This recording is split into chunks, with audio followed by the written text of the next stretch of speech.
Hello friends, welcome YouTube की इस नई वीडियो में आपका स्वागत है। आज हम लोग पहला class financial and banking current affairs करेंगे। एसबीआई के प्री का रिजल्ट आया है। जिन लोगों ने शुरू से ही फाइनेंशियल और बैंकिंग करंट अफेयर्स को रेगुलर बेसिस पर पढ़ा है वो बहुत आसानी से क्वेश्चन सॉल्व करेंगे। किसी एक पर्टिकुलर ऐप पर, चैनल पर जो लोग शुरू से डिपेंड रहे हैं उनको दिक्कत हो सकती है। जिन लोगों ने न्यूज़पेपर से डिस्कवरी किया है, अखबारों से जिन लोगों ने न्यूज़ को पढ़ा है, राइटिंग किया है, शॉर्ट नोट्स बनाया है, उनके लिए ये GS banking and financial current affairs बड़ा ही नॉर्मल रहेगा। ठीक है, तो आज हम लोग अपना क्लास शुरू करें। तो अभी एक नया न्यूज आया है प्राइवेट सेक्टर बैंक का, तमिललैंड मर्चेंट बैंक का। तमिललैंड मर्चेंट बैंक का जो हेडक्वार्टर है वो तमिलनाडु के तूतीकोरिन में है ना। प्राइवेट बैंकों का जो न्यूज आता है वो इम्पोर्टेंट होता है, वो भी जो छोटे प्राइवेट बैंक्स है ना। आप देखोगे कि भारत में अधिकतर छोटे प्राइवेट बैंक्स जो है साउथ इंडिया में ही आपको मिलेंगे।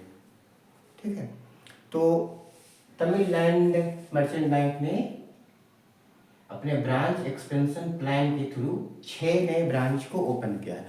आपको लग सकता है कि ये 6 ब्रांच कोई बहुत बड़ी बात नहीं है, ये तो हमेशा खुलते ही रहता है, लेकिन बैंक का साइज छोटा है ना, और बैंक अपने एक्सपेंशन का प्रयास कर रही है, एक्सटेंशन का प्रयास कर रही है। इसमें एक ब्रांच उन्होंने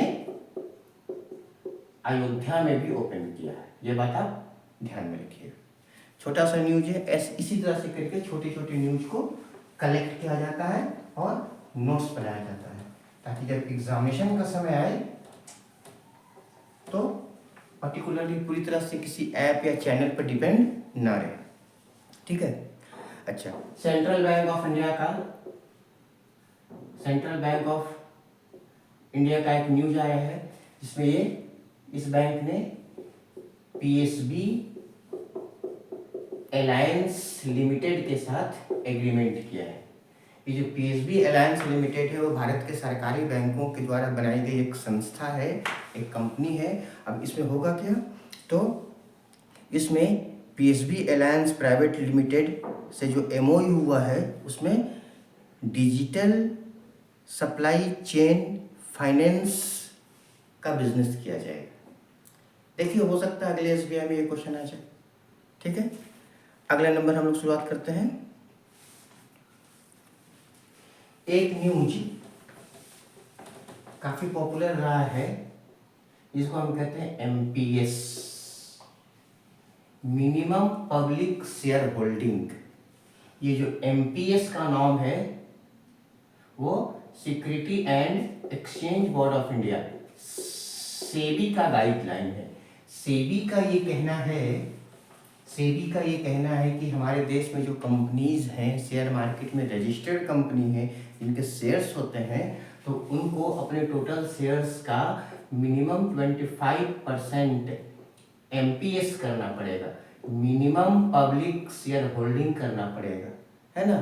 मतलब चाहे वो प्राइवेट कंपनी हो या सरकारी कंपनी हो, है ना, किसी पर्टिकुलर पर्सन के पास शेयर्स का लिमिट तो रहता ही रहता है। साथ के साथ अगर 100 शेयर है तो 100 में 25 को एमपीएस करना पड़ेगा, minimum public share holding.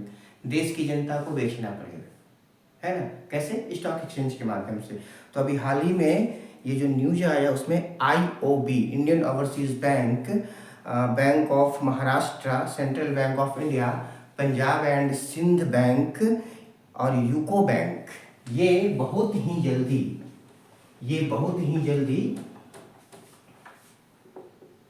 MPS करने वाले हैं, ताकि वो सेबी का जो गाइडलाइन है 25% वाला एमपीएस को वो पूरा कर सके।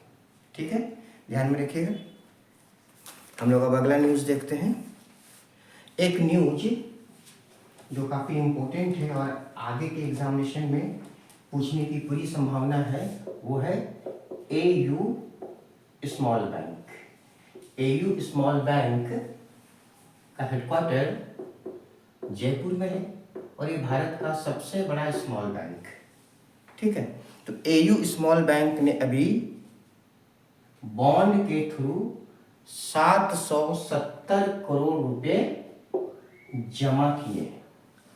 स्मॉल बैंक के इतिहास में बॉन्ड के थ्रू इतनी बड़ी रकम जमा करने की ये पहली घटना हुई है। 770 करोड़ रुपए किसी स्मॉल बैंक ने बॉन्ड के थ्रू पहली बार जमा किया है ना। तो ये तो एक साधारण न्यूज हो सकता है, बट इसके अंदर का जो टेक्निकल पार्ट है वो एग्जामिनेशन में पूछा जाता है। ठीक है, इसमें बैंक का जो कार है, कैपिटल एडुकेसी रेशियो, वो 1% इंक्रीज हो जाएगा, है ना। और ये जो बॉन्ड उसने बेचा है, वो बॉन्ड जो है वो T2 बॉन्ड। अब जिन लोगों को ठीक से पता नहीं है, और या जो लोग, अब देखिए ये क्वेश्चन केवल बैंकों में नहीं, एसएससी के एग्जाम में पूछा जाए। जो लोग केवल जीएस को एक मामूली सा सब्जेक्ट समझ करके छोड़ देते हैं कि हम लोग बाद में पढ़ेंगे, एग्जामिनेशन में पहले प्री निकल जाए बैंक का, तब फिर मेंस का पढ़ेंगे, है ना, जीएस पढ़ लेंगे, तो उनको बहुत भारी दिक्कत हो जाती है। ठीक है, तो मैं इसको आपको शॉर्ट में ब्रीफ करता हूँ। देखिए, बैंक AT1 और AT2 बॉन्ड लाते हैं, एडिशनल टीयर 1, एडिशनल टीयर 2, है ना। और ये जो है बेसल 3 के गाइडलाइन को पूरा करने के लिए लाया जाता है। इसके लिए अब आपको चाहिए डिटेल क्लास समझ बढ़ाने के लिए। मैं आपको बता देता हूं, गूगल मीट में हमारा जो क्लास है वो पिछले 3 सालों से चल रहा है। पर डे क्लास होता है, मंडे से लेकर के संडे, किसी भी दिन ऑफ नहीं होता, चाहे वो फेस्टिवल हो चाहे कुछ भी हो, है ना।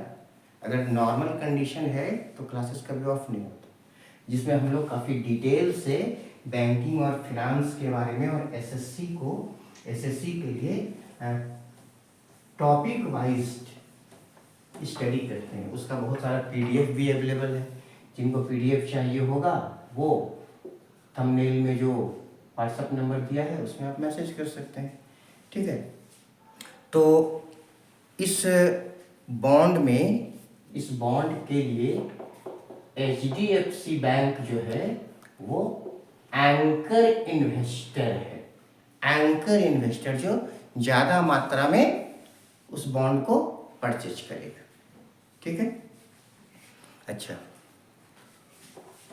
एक दूसरा इंपॉर्टेंट न्यूज जो आया है वो ICICI प्रूडेंशियल लाइफ इंश्योरेंस के बारे में है।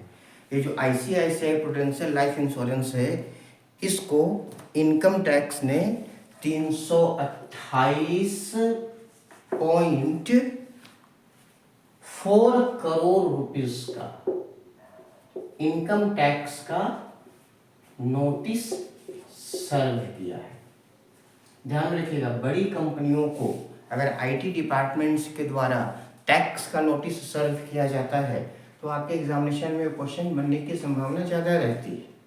ठीक है, तो हम लोग दूसरा न्यूज़ देखते हैं। एक जो दूसरा न्यूज है वो इरडाई का न्यूज है। इरडाई एक NBFC है, Indian renewable energy development authority. अब आप जानते हो आजकल के समय में रिन्यूएबल एनर्जी का कितना प्रमोशन हो रहा है ना। इसको हम लोग नॉन ट्रेडिशनल एनर्जी भी कहते हैं, गैर परंपरागत ऊर्जा कहते हैं, जिसमें सोलर एनर्जी हो गया, जियो थर्मल एनर्जी हो गया, पानी से बिजली का उत्पादन करना हो गया, है ना, विंड एनर्जी हो गया। तो उनको चाहिए, उस सेक्टर को चाहिए फिनांस, उनको पैसा का सप्लाई चाहिए। तो उसके लिए इरडाई जो है वो एक NBFC है, नॉन बैंक फाइनेंस कंपनी है। ध्यान में रखिएगा कि NBFCs को टेक्निकल टर्म में शैडो बैंक भी कहा जाता है। तो रिन्यूएबल सेक्टर के लिए, रिन्यूएबल सेक्टर को फाइनेंस पहुंचाने के लिए ये भारत का सबसे बड़ा शैडो बैंक है। ठीक है, तो इरडाई के जो अभी चेयरमैन हैं उनका नाम है प्रदीप कुमार दास। और इरडाई का अभी न्यूज क्यों पॉपुलर है, आप न्यूज़पेपर वगैरह में देखेंगे, न्यूज़ अभी फ्लैश होने लगेगा। तो इरडाई ने 26 बिलियन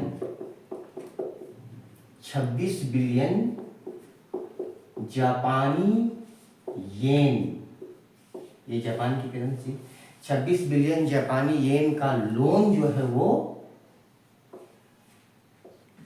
एसबीआई से लिया है। तब यहाँ पर क्वेश्चन आता है कि एसबीआई से ये जापानीज येन का लोन कैसे ले लिया। तो ये जो लोन है उसको ईसीबी किया गया है, एक्सटर्नल कमर्शियल बोरोइंग किया गया है। और इसमें एसबीआई टोक्यो जो ब्रांच है, जापान की राजधानी में जो एसबीआई टोक्यो जो ब्रांच है, वहाँ से इस लोन को लिया गया है। ठीक है, तो मैंने आपको पहले के क्लास में बताया था कि जो बड़ी बड़ी कंपनीज हैं जो ईसीबीज वगैरह करती हैं, वो आपके एग्जामिनेशन में बड़ा ही नॉर्मल सा क्वेश्चन बन सकता है। ठीक है, शॉर्ट में पढ़िए, हैक्टिक होकर के नहीं पढ़िए, न्यूज कलेक्ट करने का हैबिट डालिए। फाइनेंस का न्यूज़, बैंकिंग का न्यूज़ शुरू में समझ में नहीं आता है, लेकिन अगर किसी क्लास में आपका फंडामेंटल बन चुका है तो ये सब न्यूज़ बहुत ही आसान लगता है। ठीक है, तो आज इतने ही रहने देते हैं, मिलते हैं नेक्स्ट वीडियो में। Have a good day.